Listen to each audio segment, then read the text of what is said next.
தொடர்ந்து விஜய் வந்து பார்த்தீங்கன்னா இந்த மக்கள் சந்திப்பு அந்த பயணங்கள் வந்து மேற்கொண்டுட்டு இருக்காரு. அதில் குறிப்பாக ஆளும் திமுக வந்து கடுமையாக விமர்சனம் பண்ணியிருக்காரு. திருச்சியில் வந்து பார்த்தீங்கன்னா ஒரு எம்எல்ஏவோட ஹாஸ்பிட்டலே கிட்னி திருட்டு நடைபெறதான முறைகேட்டு சொல்கிறாங்கன்னு சொல்லிட்டு இதை குறித்து உங்கள் கருத்து. இவர் அதை பேசலையே. திருச்சியில் நடந்த சிறுநீரக திட்டத்தை பற்றி பேசலை. அவர் நாமக்கல் நடந்தது தான் பேசினார்ல. நாமக்கல் நடந்தது தானே சொன்னார், திருச்சியில் நடந்தது சொல்லலையே. நீங்கள் என்ன இருந்தாலும் ஒவ்வொரு தொகுதியிலையும் ஒவ்வொரு ஊர்லேயும் மக்களுக்கு என்ன பிரச்சனைங்கிறது இதயத்திலிருந்து வரணும். அதை எழுதி வச்சு படிக்கிறது நீங்கள் எனக்கு சம்மந்தம் மேலே அதை ட்ரம்ப்கிட்ட கொடுத்தா கூட அவர் வந்து மேடையில் நின்று தமிழ்நாட்டில் இது பிரச்சனைன்ட்டு பேசிட்டு போவாங்களா வேற. அப்போ சம்பந்தமே இப்போ தற்போது சீமான் அவர்கள் வந்து திமுக அதிமுகவை எதிர்க்கிறது விஜயை எதிர்க்கிறத ரொம்ப முகம் காட்டிட்டு வர்றாரு. இது என்ன காரணம் இல்லை? அப்படி இல்லை, அவர் ரெண்டையும் சேர்த்து கொண்டு வர்றாருல்ல. அண்ணா யார்? திமுகவின் தோற்றுனர். எம்ஜிஆர் யார்? அதிமுகவின் தோற்றுனர். ரெண்டுமே பிரச்சனைங்கிற ரெண்டையும் ஒன்றா தூக்கிட்டு வந்தால் அப்புறம் நீங்கள் சொல்லுங்கள் என்ன செய்யலான்னு என்ன சொல்லுங்கள். பேரறிஞர் அண்ணா மேலே நமக்கு பெருமதிப்பு உண்டு. ஏன்னா அவரை குறை சொல்ல முடியாது. அவர் கஷ்டப்பட்டு வந்து 49 ஆரம்பித்து 67 ஆட்சியை கைப்பற்றி 1.5 ஆண்டுகள் தான் இருக்கிறார். அதோட இறந்துருது. அவர் ஆட்சியில் குறை சொல்கிற அளவுக்கு ஒன்றும் இல்லை. ஆனால் அவர் அரசியலுக்கு வந்த பிறகு தான் தமிழருடைய வரலாறு இலக்கியமெல்லாம் அரசியல் மேடையில் பேசப்பட்டது.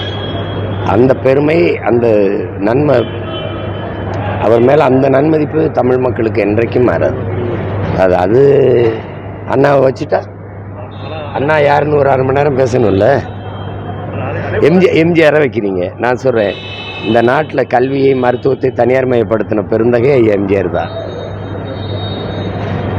தமிழ் பயிற்று மொழியாக இருந்ததை மாற்றி ஆங்கிலத்தை பயிற்று மொழியாக மாற்றின பெருமகனும் அவர் தான். முல்லை பெரியாற்று அணை இருக்குல்ல, அதை பாதுகாக்கிற உரிமை எனக்கு இருந்தது. அதை கேரளாவுக்கு தாரை வார்த்து கொடுத்த பெருமகனும் அவர் தான். இதையெல்லாம் கொஞ்சம் பேசணும்ல. எனக்கு ஒரு நன்மதிப்பு இருக்குது. எங்கள் அண்ணனுக்கு ஒரு தந்தை போல இருந்து உதவினார் எங்கள் விடுதலைக்கு. அதை மதிக்கிறோம், போற்றோம். பட் இதெல்லாம் எப்படி இருக்கிறது?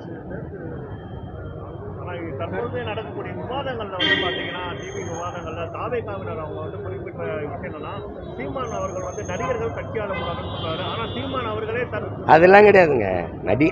நீ என்னை திரைப்படத்தில் இருந்ததுன்னா நான் ரசிகனை சந்திச்சேன்னா ஒரு கேள்வி நீ முடியும். நான் ரசிகனை சந்திச்சேன்னா நீ ரசிகனை சந்திச்சேன். சரி, நானும் நடித்தேன், நீனும் நடித்தேன். நீ ரசிகனை சந்திச்சியா? நான் ரசிகனை சந்தித்தேன்.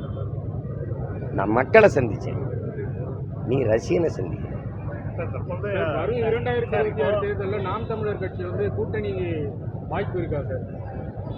வாய்ப்பு இல்லை ராஜான்னு எத்தனை தடவை சொல்கிறேன். நான் போட்டிட்டுட்டேன். நேற்று கூட 6 வேட்பாளரை அறிவிச்சிட்டேன். திருப்பி இதை கேட்டுக்கிட்டு கூடாது.